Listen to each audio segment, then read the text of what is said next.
wakati Harmonize anajiandaa kuachia albamu yake mpya iliyopewa jina la 31 itakayotoka Septemba 4, ameonesha mjengo wake ambao sasa unaelekea kukamilika kabisa na ahamie. Upo katika hatua za mwisho kabisa. Kilichobaki ni vitu vya ndani na ahamie, kwa sababu kwa nje ni kama vile mjengo huu umekamilika.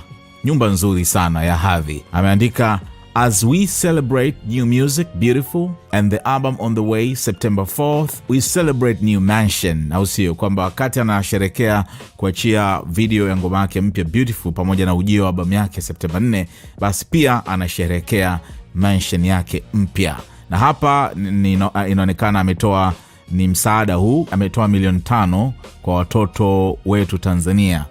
Unaona, ametoa hii kwa tarehe 12. Kwa hiyo ni video ambayo imeshutiwa siku kama 4 zilizopita, lakini unaona tayari kwamba amefanikisha sasa naye pia kusema yupo kwenye makazi yake mwenyewe, kwa sababu kwa kipindi kirefu alikuwa anaishi kwenye nyumba nzuri lakini hazikuwa za kwake. Shara sana kwa Konde. Can't wait siku ambayo atafanya uzinduzi wa mjengo wake.